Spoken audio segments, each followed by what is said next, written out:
नमस्कार, Amar Ujala the bonus में आपका बहुत बहुत स्वागत है। मैं हूं आपका दोस्त हर्ष शर्मा। इस हफ्ते बाजार भले ही थका हुआ महसूस कर रहा हो, लेकिन शेयर में जबरदस्त एक्शन देखने को मिला है। आपके पोर्टफोलियो से जुड़े ढेरों शेयर हैं जहां पर नतीजे हो गए, अमेरिका भारत की ट्रेड डील का असर हो गया, यहाँ पे प्रोजेक्ट्स में देरी को लेकर इम्पैक्ट आया, यहाँ पे नए एक्विजिशंस होते हुए दिखे, और खास तौर पर जो नए ब्रोकरेज की रिपोर्ट्स हैं वो आपके सामने रखेंगे, और अगले हफ्ते जिन पर रिएक्शन आता हुआ दिखेगा वो भी आपको बताएंगे। बस आपको इतना ही करना है कि आखिरी तक आप हमारे साथ बने रहिए। चलिए खबरों का कारवां शुरू करते हैं। सबसे पहली खबर क्या है, जब भारत के मार्केट्स जो है ट्रेड डील का जश्न मना रहे थे, एक ऐसा स्टॉक था जिसकी पिटाई चल रही थी, ऑन द मूव गिरता हुआ दिखा था। इसके आईपीओ को लेकर जबरदस्त बस था, निवेशकों का पैसा डबल हो गया था। यहाँ पे हम बात कर रहे हैं सरकारी company Bharat cooking coal limited की, बीसीसीएल की। आप ये देखिए शेयर में दबाव देखने को मिला, पूरे हफ्ते 37 के भाव पर आता हुआ दिखा। अब गिरावट क्यों आई ये भी समझ लेते हैं। तो आप ये देखिए, दरअसल कंपनी क्या है, मुनाफे से सीधा घाटे में आ गई है। सार के हिसाब से अगर आप देखें यहाँ पर, तो दिसंबर तिमाही में बीसीसीएल ने 23 करोड़ का घाटा दर्ज किया, जबकि पिछले साल सेम तिमाही में आप देखें तो 425 करोड़ का मुनाफा था। सोचिए 425 करोड़ के सामने कहाँ घाटे में पहुंच गई है कंपनी। अगर आप इसकी बिक्री की बात करें तो वहां पर भी दबाव देखने को मिला। सेल्स जो है वो 24.5% घटती हुई दिखी है, 2782 करोड़ पर आ गई है। कामकाजी मुनाफा एबिटा की बात करें वो भी 94% का साफ तौर पे दबाव दिखा रहा है यहाँ पे। इसके अलावा अगर आप एबिटा मार्जिन की बात करें तो वो भी देखिए 15.5% से घटकर सीधा 1.2% पे आ गया। नंबर्स काफ़ी ज़्यादा ख़राब रहे हैं यहाँ पर। और मैं आपको याद दिलाऊं कि जो इसकी लिस्टिंग हुई थी वो 45 के भाव पे हुई थी, इशू प्राइस 23 के आसपास था, लगभग 95% से ऊपर की लिस्टिंग होती हुई दिखी थी यहाँ पर। लेकिन अभी एक्सपर्ट की साफ तौर पर सलाह है कि स्टॉक से दूरी बना के रखना चाहिए यहाँ पर। अभी आगे के लिए थोड़ा यहाँ पे जो है समय देना चाहिए। अब हम लोग आगे बढ़ते हैं। यहाँ पे 15 रुपये के शेयर जेपी पावर की बात करते हैं। इस हफ्ते जो है जयप्रकाश पावर वेंचर्स के जो है रिजल्ट्स आते हुए दिखे, स्टॉक में दबाव रहा, लेकिन ओवरऑल जो है स्टॉक जो है पॉजिटिव नोट पर बंद होता हुआ दिखा है। गिरावट की वजह क्या रही, Q3 के नतीजे आए यहाँ पे साफ तौर पे। अगर आप नेट कंसोलिडेटेड प्रॉफिट देखें ना, 97% घट गया, 370 करोड़ पे आ गया है। काफ़ी ज़्यादा डिप देखने को मिला है प्रॉफिट में। अगर आप ऑपरेशन से यहाँ पर रेवेन्यू की बात करें, वहाँ पर भी गिरावट आई है। लेकिन कंपनी ने कुछ इंपॉर्टेंट जो है वो ऐलान करते हुए दिखे यहाँ पे। कंपनी के मध्य प्रदेश के 2 थर्मल पावर प्रोजेक्ट जो है उसके लिए बड़े कॉन्ट्रैक्ट जो है वो फाइनल हो गए हैं। ये समझौता सप्लाई, ट्रांसपोर्ट, इरेक्शन और साथ में यहाँ पे कमिश्निंग से जुड़े हुए यहाँ पर जो चीज़ें हैं वो निकल कर आई हैं यहाँ पे। और मध्य प्रदेश की नीगरी सुपर थर्मल पावर प्लांट का जो है कॉन्ट्रैक्ट है वो करीब करीब 490 करोड़ के आसपास का है। और इन दोनों प्रोजेक्ट्स में आप देखिए करीब करीब 30 से लेकर 33 महीने का समय जो है वो तय किया गया है। अब हम लोग आगे बढ़ते हैं। यहाँ पे एक और इम्पोर्टेंट खबर जिसका सोमवार को रिएक्शन देखने को मिलेगा। हाल ही में बजट में जो ऐलान होता हुआ दिखा, देखिए उसको पूरा करते हुए दिखे हैं यहाँ पर। पावर फाइनेंस कॉर्पोरेशन यानी कि पीएफसी के बोर्ड ने आरईसी के साथ मर्जर को सैद्धांतिक तौर पर मंजूरी दे दी है। बजट भाषण में वित्त मंत्री ने एनबीएफसी को भविष्य की जरूरतों को लक्ष्य के आधार पर तैयार करने की जरूरतों पर जोर दिया था, और इसी के साथ पीएफसी और आरईसी के रीस्ट्रक्चरिंग का ऐलान किया था। बोर्ड ने इसी दिशा में मंजूरी दे दी है, जिससे अब मर्जर की प्रक्रिया को रफ्तार मिलती हुई दिखेगी। ये ऐलान बाजार बंद होने के बाद आया है। यहाँ पे cabinet committee on economic affairs ने यहाँ पर जो है इनसे प्रिंसिपल मंजूरी दे दी है, जिसके तहत पीएफसी ने आरईसी लिमिटेड में सरकार के करीब करीब 52.63% हिस्सेदारी का अधिग्रहण कर लिया है। इसके बाद पीएफसी और आरईसी अब होल्डिंग सब्सिडरी कंपनियों के रूप में काम कर रही हैं। यहाँ पे बोर्ड की ये जो साफ तौर पे एक स्पष्टता भी है यहाँ पे कि मर्जर के बाद भी पीएफसी कंपनी जो है अधिनियम 2013 के तहत और जो दूसरे नियम है उसके तहत सरकारी कंपनी बनी रहेगी। मर्जर की विस्तृत योजना जो है तैयार होने और आवश्यक मंजूरी मिलने के बाद जो है उसको सार्वजनिक किया जाएगा। अभी तक इस पर पूरी तरह से क्लैरिटी नहीं, लेकिन जो क्लैरिटी आई वो हमने सबसे पहले आपके सामने रख दी है। आगे बढ़ते हैं। भारतीय टेलीकॉम और यहाँ पर technologies company Himachal futuristic communication यानी कि जिसको HFCL कहा जाता है, उसने दिसंबर तिमाही के नतीजे पेश किए। नंबर अच्छे थे यहाँ पे। पूरे हफ्ते में अगर आप देखें तो स्टॉक 10% तक चढ़ता हुआ दिखा, भाव 70 रुपये तक जाता हुआ दिखा। Q3 के हिसाब से अगर आप यहाँ पे देखें नतीजे, तो मुनाफे में साल दर साल के हिसाब से 35% का जंप आया। मतलब आप सोचिए 73 करोड़ से बढ़कर 97 करोड़ पर आ गया। कंपनी की ऑपरेशन से आय देखें तो 19.5% बढ़कर ये 1210 करोड़ के आसपास पहुंचती दिखी है यहाँ पे। जबकि आप पिछले साल देखें तो 1000 करोड़ के आसपास की थी यहाँ पे। ये बढ़ोतरी टेलीकॉम और नेटवर्किंग बिजनेस में मजबूत एग्जीक्यूशन को साफ तौर पर दिखाती है। ऑपरेटिंग मोर्चे पर भी अगर आप यहाँ पर देखें तो शानदार स्थिति देखने को मिली। एबिटा 50% छलांग लगाता हुआ दिखा है यहाँ पर। इसके अलावा अगर आप मार्जिन को देखें तो वहाँ पर भी 15% का जंप यहाँ पर आया है। लेकिन आप एक चीज़ समझ लीजिए कि स्टॉक काफ़ी ज़्यादा महंगा है, हाई वैल्यूएशन पे है, जो कि तमाम दूसरे टेलीकॉम कंपनियों के लिहाज से देखें तो वो काफ़ी महंगा दिखता है, काफ़ी ज़्यादा महंगा दिखता है। HFCL की बात करें यहाँ पर तो B2B टेलीकॉम हो गया यहाँ पे, या फिर टेक्नोलॉजी हो गया, या ऑप्टिकल फाइबर या वायरलेस इक्विपमेंट का ये कंपनी जो है निर्माण करती है। इस लिहाज से आप इस चीज़ को देख सकते हैं। आगे बढ़ते हैं हम लोग सरकारी कंपनी NMDC की अब बात करते हैं। यहाँ के भी Q3 के जो है नतीजे जारी होते हुए देखिए कंपनी के रेवेन्यू में ज़रूर बढ़ोतरी देखने को मिली, लेकिन दूसरे पैरामीटर मुनाफा, मार्जिन, ऑपरेटिंग प्रदर्शन जो है वो काफ़ी कमज़ोर रहा है। यहाँ पर उम्मीद के मुताबिक बिल्कुल भी नंबर्स वैसे नहीं रहे हैं। यहाँ पर अगर रेवेन्यू देखें तो 16% ज़रूर बढ़ा है यहाँ पर, और इसके पीछे भी एक बड़ी वजह है पैलेट बिजनेस जो है उसमें तेज़ी रही है। यहाँ पर पैलेट से होने वाली जो आय है वो बढ़कर 1500 करोड़ के आसपास पहुंचते दिखी है। लेकिन अगर आप कामकाजी मुनाफे की बात करें तो वो 9.5% का डिप साफ तौर पर दिखाता है। एबिटा मार्जिन को देखें यहाँ पर तो 36% से घटकर 28% पर आ गया है यहाँ पे, और मार्जिन में तेज़ गिरावट की जो वजह है वो खर्चे कंपनी के जो है वो बढ़ते हुए देखे 70% तक देखिए बढ़ते हुए देखे। इसके अलावा NMDC ने क्या किया है, क्रिटिकल मिनरल्स के लिए अधिग्रहण किए, कुछ एक्विजिशंस किए, कुछ यहाँ पे जो है खोज उत्पादन होता है यहाँ पे प्रोडक्शन के हिसाब से देखें तो वो किया है, और साथ में उससे जुड़ी गतिविधियों के चल के एक नई जो एक गठन जो है इकाई जो एक यूनिट जो है वो बनाई है यहाँ पे। कुल मिलाकर NMDC के Q3 के नतीजे जो है वो ये दिखाते हैं कि जो टॉप लाइन ग्रोथ है उसके बावजूद जो बड़ी है, उसके बावजूद जो लागत है कंपनी की, जो खर्चे हैं वो बढ़ते हुए दिखे, उसका इम्पैक्ट नतीजों पर आता हुआ दिखा है। आगे बढ़ते इस हफ्ते एक और सरकारी कंपनी जल विद्युत कंपनी NHPC के नतीजे आते हुए देखे यहाँ पे, और नतीजों के ऐलान के बाद जो है कि आप देखिए स्टॉक 5 सत्रों में 4% तक चढ़ता हुआ दिखा, 80 रुपये के भाव पर ये जाता हुआ दिखा है। कंपनी का अगर आप शुद्ध मुनाफा देखें साल दर साल के आधार पर तो ये घटा है, 5.2% घटकर 219 करोड़ पर आया है यहाँ पर। इसके अलावा कंपनी के रेवेन्यू को बात करें तो वो भी घटता हुआ दिखा, 2.92 करीब % जो है वो घटा 2220 करोड़ पे आ गया है। एबिटा में भी भारी गिरावट दर्ज की गई है यहाँ पे, 79.2% घटता है यहाँ पे जो है कटौती देखने को मिली है। इसके अलावा मार्जिन्स देखें तो उसमें तो बहुत बड़ा डिप देखने को मिला है, 44% से घटकर सीधे 9.5% पर आ गया है। इन नतीजों के साथ NHPC ने 2025-26 के लिए 14% के अंतरिम डिविडेंड का ऐलान किया है। डिविडेंड आप देखें तो 10 रुपये की फेस वैल्यू के हर एक इक्विटी शेयर पर ₹1.40 के हिसाब से है। अब बोर्ड ने 10 फरवरी 2026 को रिकॉर्ड डेट जो है वो तय की है। इसके अलावा NHPC ने उड़ीसा में फ्लोटिंग सोलर पावर परियोजना के लिए green energy development corporation of India limited के साथ MOU भी साइन किया है। प्रमोटर्स जो है यहाँ पे एग्रीमेंट को रद्द करने के प्रस्ताव भी रखा था यहाँ पर, लेकिन ओवरऑल जो है ये MOU निकल कर आया है सामने, और शायद स्टॉक में इसी वजह से यहाँ पे तेजी देखने को मिली है। इस हफ्ते डिफेंस शेयरों की जमकर पिटाई देखने को मिली, जिसमें आप देखिए सबसे बड़ी भूमिका हिंदुस्तान एरोनॉटिक्स लिमिटेड ने निभाई है। 2 दिनों के अंदर 10% से ज़्यादा शेयर जो है वो टूट गया और 4067 के भाव पर आ गया।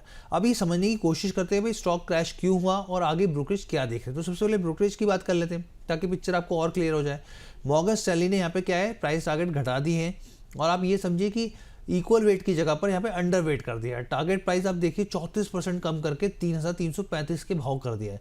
अब ब्रोकरेज फर्म का क्या कहना है, इनका साफ तौर पे कहना है कि प्राइवेट सेक्टर में बढ़ते कंपटीशन का असर जो है कंपनी के कारोबार पर दिख रहा है यहाँ पे। साथ ही उन्होंने ये भी कहना है कि देश जो है डिफेंस पर अपना खर्च बढ़ा रहे हैं यहाँ पे, लेकिन इंपोर्ट पर अधिक निर्भरता चलते यहाँ पे जो निर्भरता बढ़ रही है उससे कंपनी के काम पर साफ तौर पे असर दिख रहा है। रफ्तार जो है वो सुस्त हो रही है, और यही वजह है कि शेयर में आने वाले दिनों में गिरावट आ सकती है। इन वजहों से ब्रोकरेज फर्म ने वित्त वर्ष 2027 के लिए कंपनी के EPS अर्निंग पर शेयर अनुमान को 2% और 2028 के लिए 5% तक जो है वो घटा दिया है। अब ये समझते हैं कि भाई ये गिरावट क्यों आई है यहाँ पे। तो आप ये समझिए कि दरअसल मीडिया रिपोर्ट के मुताबिक यहाँ पे कंपनी जो है 5th जनरेशन के लड़ाकू जो विमान है उसके प्रोजेक्ट से बाहर हो गई। यहाँ पे पहली बार ऐसा हुआ है कि किसी बड़े मिलिट्री प्रोजेक्ट में आप ये समझिए कि HAL जो है वो शामिल नहीं होगा। इस प्रोजेक्ट के लिए पिछले साल जो है 7 कंपनियों ने बोली लगाई थी, जिसमें से 3 ही हैं जो अगले चरण में पहुंच पाई, और अब 3 महीने के भीतर जो है ये सबसे कम बोली लगाने वाली लिस्ट में शामिल हो गई।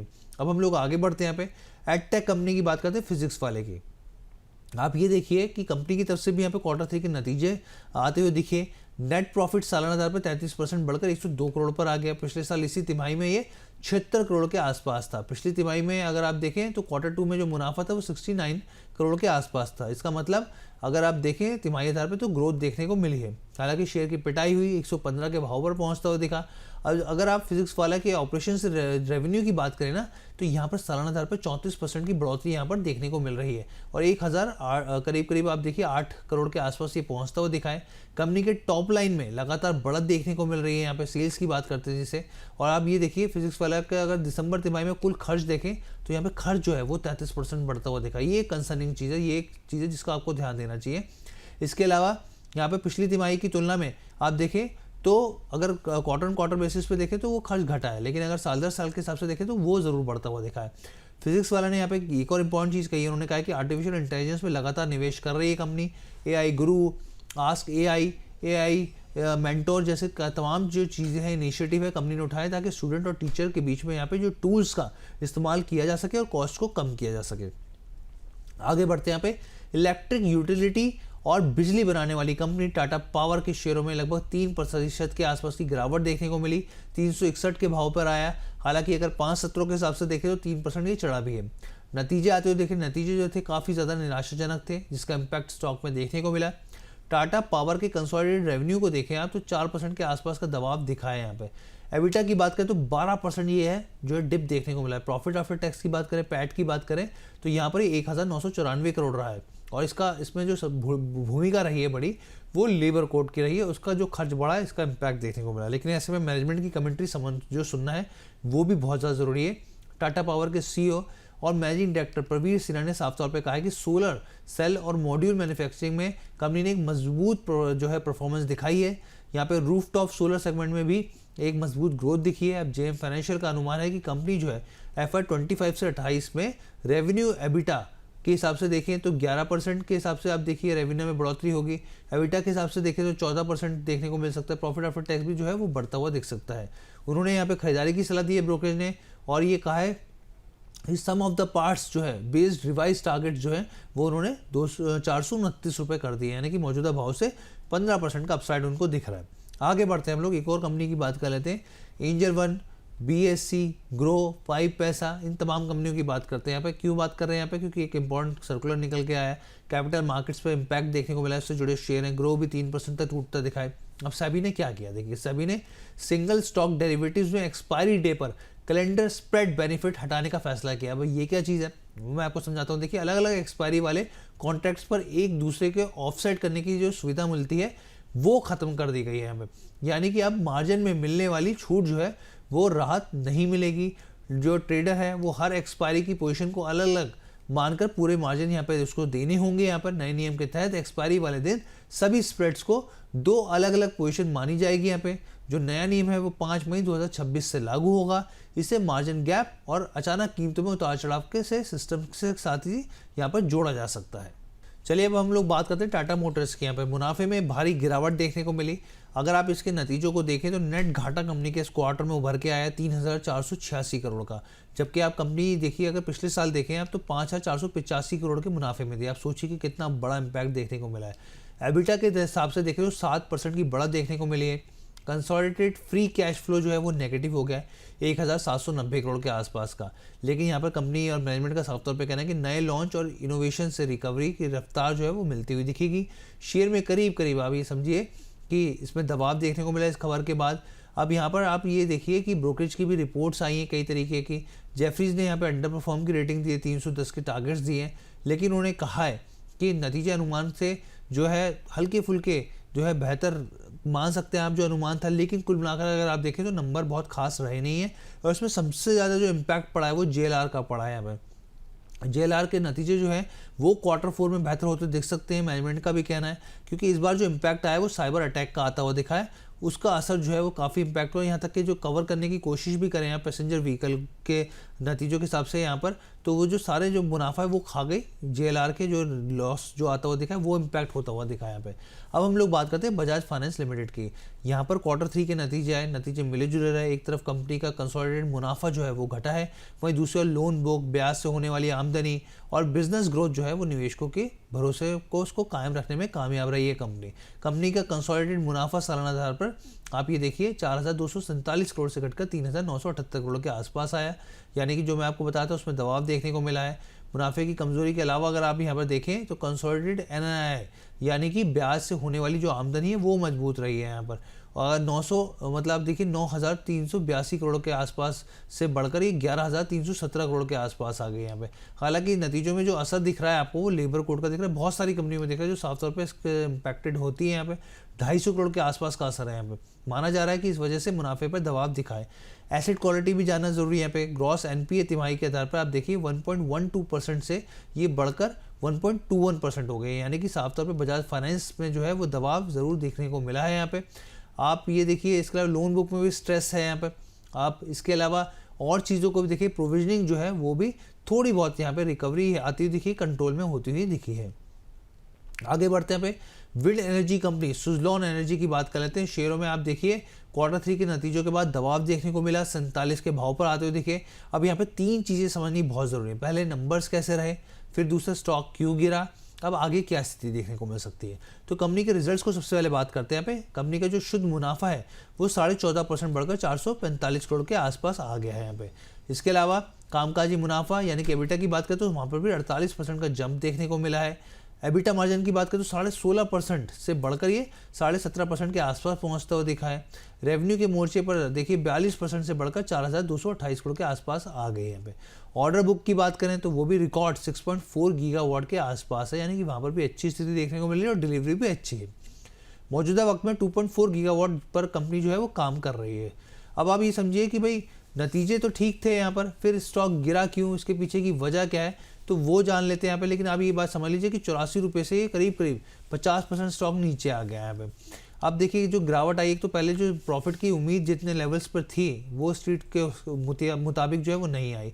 दूसरी चीज़ समझने वाली बात क्या है यहाँ पे, साइट और ROW यानी कि राइट ऑफ वे। पहले साइट की बात करते थे कि साइट क्या चीज़ होती है, ज़मीन का जो अधिग्रहण होता है वो कई बार कंपनी जो करती है वो समय पे पूरा नहीं होता, तो उसका इम्पैक्ट देखने को मिलता है। इसके अलावा राइट ऑफ वे की बात कर लेते हैं। प्राइवेट ज़मीन पर जैसे लाइन और रास्ते निकाले जाते हैं, पाइपलाइन बिछाई जाती हैं, यहाँ पे बहुत सारी चीज़ें होती हैं, तो उसको लेकर भी क्लैरिटी नहीं है, इस वजह से स्टॉक में दबाव देखने को मिल रहा है। लेकिन वहीं ICICI सिक्योरिटीज़ ने सुजलॉन पर खरीदारी की रेटिंग दी है, बरकरार रखी है। टारगेट जो है हालांकि 76 से घटा के 65 कर दिया है, लेकिन अभी भी जो अगर आप देखें तो 35% के आसपास का अपसाइड दिखता है। ब्रोकरेज का साफ तौर पे कहना है कि मजबूत ऑर्डर बुक, बेहतर बैलेंस शीट और यहाँ पर रिन्यूएबल एनर्जी सेक्टर में एक लंबी अवधि की ग्रोथ साफ तौर पे आकर्षक बनी हुई है। तो ये जो चीज़ है यहाँ पे क्लैरिटी हो गई। अब हम लोग आगे बढ़ते हैं, अडानी पोर्ट्स की बात करते हैं। 5 दिनों के अंदर 13% तक स्टॉक जो है वो चढ़ गया। इसमें एक बड़ी भूमिका अमेरिका के साथ जो ट्रेड डील है वो रही। दूसरा रिजल्ट्स की बात भी कर लेते हैं यहाँ पे, और जो इसमें इंपॉर्टेंट चीज़ रही, गाइडेंस काफ़ी अच्छी रही है यहाँ पे। आप देखें अगर अडानी पोर्ट्स में, तो आप गाइडेंस कंपनी की तरफ से बढ़ती हुई देखिए।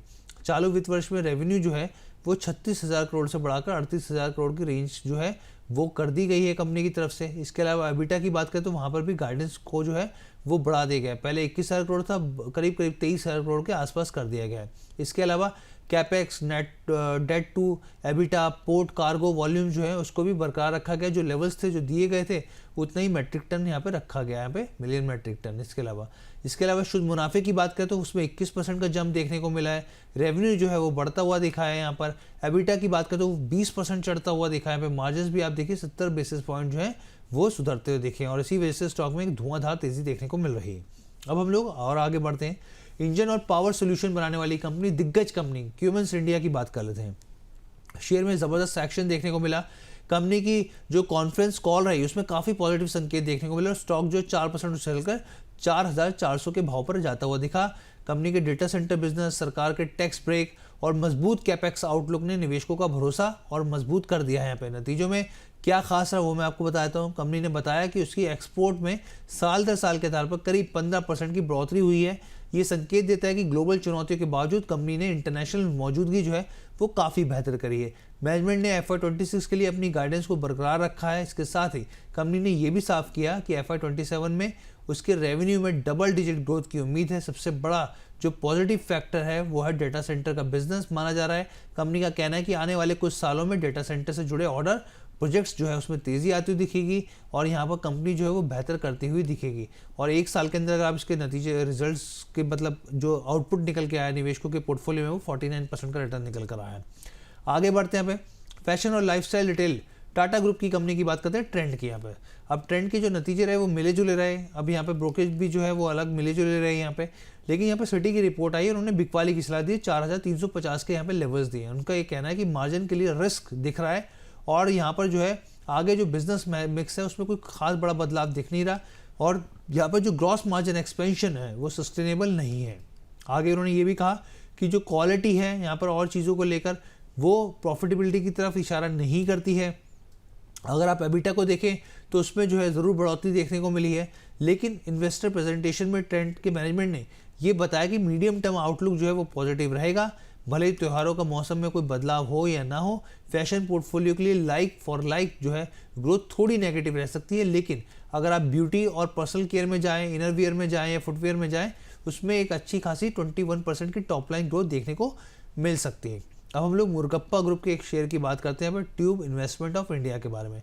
शेयर में 9% की गिरावट देखने को मिली, ये बड़ी गिरावट थी, यहाँ पे 2378 के भाव पे शेयर पहुंच गया। गिरावट की कारण क्या रही? Q3 के जो नंबर्स थे उसके बाद जो पोस्ट अर्निंग कॉन्फ्रेंस कॉल दी गई वो माना जा रहा है यहाँ पे। और आप ये देखिए यहाँ पे इसमें प्रमुख बातें क्या निकल के आई, मैनेजमेंट ने 5 से 6 पॉइंट्स रखे, उसको समझना बहुत ज़्यादा ज़रूरी है। यूरोप में मांग कमज़ोर बनी हुई है, उसका इम्पैक्ट देखने को मिला। ईवी बिजनेस में कंपटीशन जो है वो कंपनियां जो है कॉम्पिटिटर कंपनियां वो लॉन्च हो रही हैं, फीचर्स में कई ज़्यादा आक्रामक एग्रेसिव तौर पे वो बढ़ रही हैं। इसके अलावा रेलवे बिजनेस की जो शुरुआत है उसमें देरी, और हालांकि FY27 में रेलवे बिजनेस के लिए बेहतर परिणाम की संभावना है। हैवी व्हीकल और थ्री व्हीलर हैं उसमें ईवी सेगमेंट में अगले 12 से 18 महीने में ब्रेक इवन की उम्मीद जताई जा रही है यहाँ पे। लेकिन जो शांति गियर्स है बिजनेस की जो है उसमें कंपटीशन बढ़ रहा है, ऑर्डर बुक पर दबाव दिख रहा है। इंजन डिवीजन में नई फैक्ट्री में मशीन सप्लायर में काफ़ी तरह की चुनौतियाँ देखने को मिल रही है। तो ये जो मुरगप्पा ग्रुप का जो शेयर है उसमें साफ तौर पर दबाव देखने को मिला, लेकिन मैं इस ग्रुप की आपको बता दूं कि ये जो टर्न अराउंड में विश्वास रखते हैं और इस तरह की चीज़ें देखी भी गई हैं यहाँ पे। तो ओवरऑल शो आपको कैसा लगा कमेंट करके ज़रूर बताइएगा। फिलहाल के लिए इजाज़त दीजिए, बहुत बहुत धन्यवाद।